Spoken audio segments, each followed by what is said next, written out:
छात्रों जय भीम। मैं हूं पराग महेंद्र। आप देखना शुरू कर चुके हैं नेशनल चौपाल।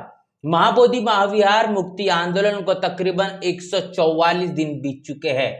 इसके बावजूद भी बिहार में जो नीतीश कुमार की सरकार है, इसके जरिए किसी भी तरीके का कोई सुध नहीं लिया जा रहा। वंचित बहुजन आघाड़ी के जरिए महाबोधि महाविहार मुक्ति आंदोलन को लेकर लंबे समय से जो लड़ाई लड़ी जा रही है, इसमें एक नया मोड़ देखने को मिल रहा है। सुजात अंबेडकर ये महाबोधि महाविहार में पहुंचकर एक बड़ा ऐलान करने वाले। क्या कुछ कहा जाएगा, तमाम बातें आपके साथ रूबरू करेंगे। इसके साथ साथ बता दें कि बहुजन समाज पार्टी के तमिलनाडु के प्रदेश अध्यक्ष रहे के आर्मस्ट्रांग, इनकी हत्या आज के दिन की गई थी और पुण्यतिथि आज उनकी है। उनके इस पुण्यतिथि पर क्या कुछ बहुजन समाज पार्टी के जरिए प्रतिक्रिया है, वो भी आपके साथ रूबरू करेंगे। इसके साथ साथ बता दें कि उत्तर प्रदेश में योगी आदित्यनाथ की जो सरकार चल रही है, कफन पर टैक्स लगाने वाली ये सरकार अब शिक्षा के तमाम किताबों पर इस मुताबिक धड़ल्ले से महंगाई के तौर पर बढ़ोतरी के आधार पर जो पैसा बढ़ाने का काम किया जा रहा है, जिसकी कल्पना नहीं की जा सकती। मध्यम वर्गीय लोगों को एक बड़ी चोट उनकी जेब पर पड़ने वाली है। आखिर क्या कुछ हुआ है, तमाम चीज वो भी रूबरू करेंगे। इसके साथ साथ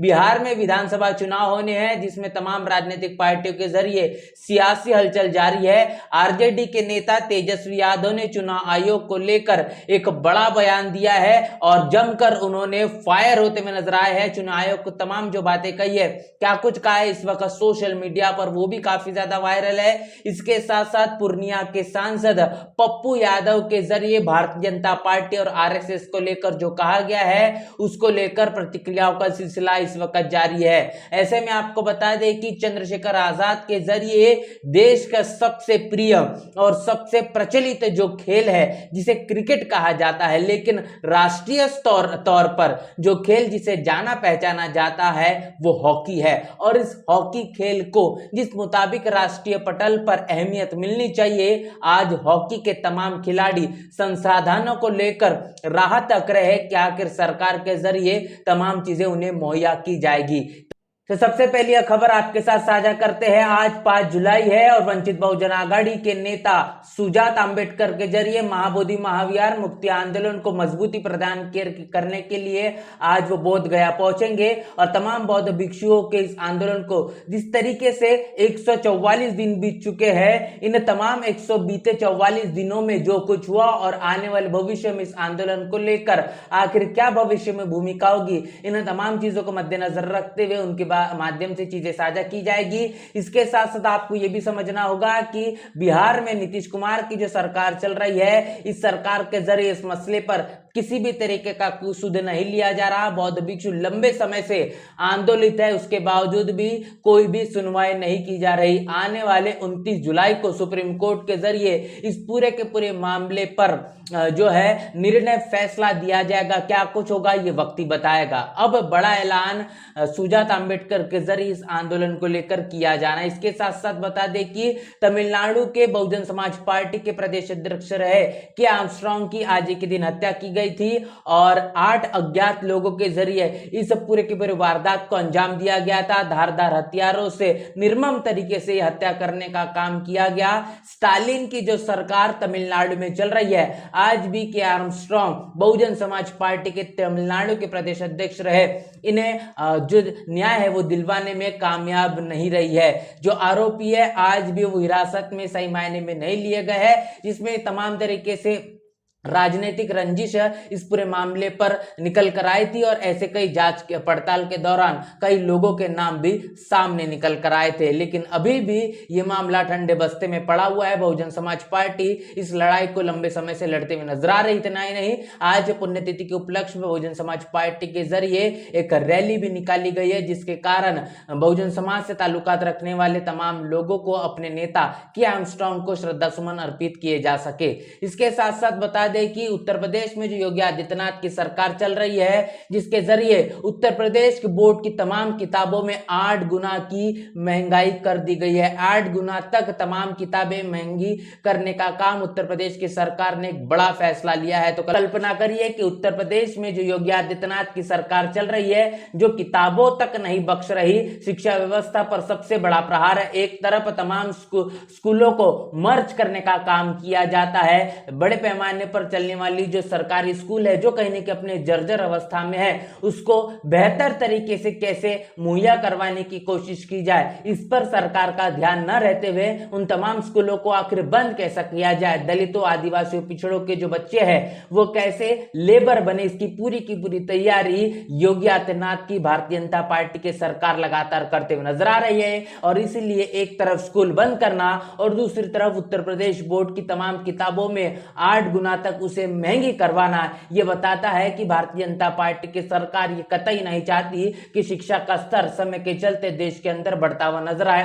लगातार लेबर और बनने के साथ साथ बेरोजगारी को बढ़ावा देने वाली ये सरकार नजर आती है। इसीलिए भारतीय जनता पार्टी के वरिष्ठ नेता बार बार ये कहते नजर आते हैं कि पंचर बनाना भी एक रोजगार है, पकोड़े तलना भी एक रोजगार है। इसके साथ साथ अगली खबर सुनिए जो बिहार से निकल कर आ रही है। बिहार में सियासी माहौल इस वक्त सबसे ज्यादा तेज है। जो पूरे देश में कहीं नहीं हो पाया वो बिहार में करने की कोशिश चुनाव आयोग के जरिए की जा रही है, जहां पर मोबाइल ऐप के जरिए आप अपने वोट को दे पाएंगे।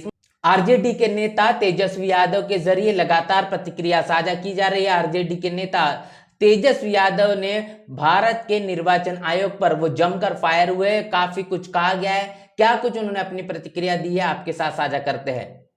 लोकतंत्र की जननी है बिहार और लोकतंत्र को यहीं से समाप्त करना चाहते हैं अमित शाह और नरेंद्र मोदी और नीतीश कुमार। ये हरगिज नहीं चलेगा।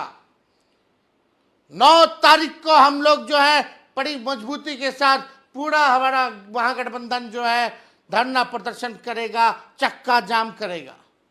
इस पूरे के पूरे वीडियो में आपने देखा कि किस तरीके से तेजस्वी यादव ने कहा कि हमने लड़ाई हम मजबूती से लड़ने का काम करेंगे। जो मनमानी तरीका चुनाव आयोग के जरिए किया जा रहा है इसको बिल्कुल भी बर्दाश्त नहीं किया जाएगा। इसके साथ साथ उन्होंने ये भी बड़ा बयान दिया कि 2024 का जो चुनाव हुआ है, इन 2024 के चुनाव के अंदर वोटर लिस्ट जो काम करी थी वो वोटर लिस्ट फर्जी बताने का काम इस वक्त किया जाता है। मतलब कि अगर 2024 में प्रधानमंत्री मोदी की जो सरकार भारतीय जनता पार्टी की बनी है वो भी सरकार फर्जी है। मतलब यहां पर साफ है कि अगर आज वर्तमान स्थिति में जिस वोटर लिस्ट को फर्जी बताकर उसमें तमाम तरीके की बदलाव करने की कोशिश चुनाव आयोग के जरिए है, अगर वो वोटर लिस्ट फर्जी थी तो उसी वोटर लिस्ट के मुताबिक बनी सरकार भी फर्जी बताने का काम तेजस्वी यादव इनके जरिए किया गया है। इसके साथ साथ पूर्णिया के सांसद पप्पू यादव ने चुनाव आयोग को आरएसएस का दफ्तर बताया है। ये बड़ी खबर है, एक बड़ा बयान है, सोशल मीडिया पर इसको लेकर लगातार चर्चा जारी है। पप्पू यादव ने चुनाव आयोग को आरएसएस का दफ्तर बताया है, क्योंकि जिस मनमानी ढंग से तमाम विपक्षी दलों की बात नहीं सुनी जा रही और चुनाव आयोग अपने ही तानाशाही वाले रवैयों को अपनाकर लगातार अपने मुताबिक ही फैसला ले रहा है और उसी को थोपने का काम किए जा रहा है। और इन्हीं तमाम चीजों को मद्देनजर रखते हुए पप्पू यादव ने यह बयान दिया है। इसके साथ साथ बता दें कि देश का राष्ट्रीय खेल मतलब हॉकी, जिसको खेलने के लिए तमाम खिलाड़ी पुख्ता संसाधन मुहैया न होने के चलते अनेकों समस्याओं का जो सामना कर रहे हैं, जिसको ध्यान में रखते हुए आजाद समाज पार्टी के नेता और राष्ट्रीय अध्यक्ष चंद्रशेखर आजाद ने कहा है कि हॉकी का इतिहास स्वर्णिम है, व्यवस्था का हाल शर्मनाक है। मैं मुख्यमंत्री योगी आदित्यनाथ से पूछना चाहता हूं कि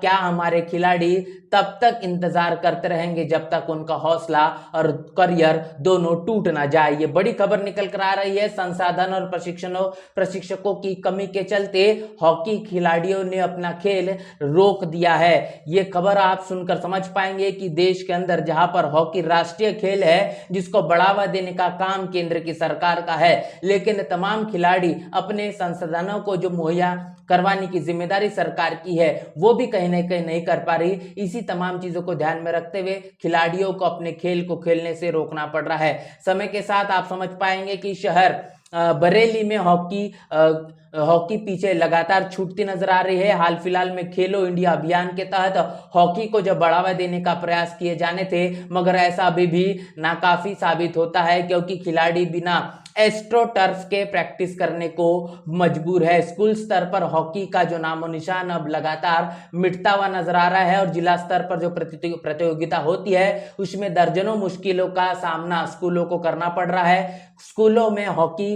लगातार लुप्त होते नजर आ रही है और खिलाड़ियों का यह कहना है कि जब तक स्कूलों में हॉकी के उत्थान को लेकर जन जागृति और स्कूलों को ये गाइडेंस नहीं दिया जाएगा, आदेश देने का काम सरकारों के जरिए नहीं किया जाएगा, तो ये खेल आगे नहीं बढ़ पाएगा। और अगर शुरुआत किसी भी खेल की होती है तो स्कूलों से होती है, और स्कूलों से मतलब जड़ से ही इस समस्या को खत्म करने की कोशिश सरकार के नजरिए से होती है, तो राष्ट्रीय खेल माने जाने वाला हॉकी अपना बेहतर परिचय भविष्य में नहीं दे पाएगा। ये तमाम वो खबरें इस देश का मनुवादी जातिवादी मीडिया आपके साथ साझा रूबरू नहीं करता, जिन खबरों को हमने आपके साथ साझा किया है, इनको लेकर आपकी क्या राय है, आपकी क्या प्रतिक्रिया लेकर कमेंट बॉक्स में जरूर बताएं। बने रहे नेशनल चौपाल के साथ, मिलते हैं नए वीडियो में, तब तक के लिए जय भीम जय भारत।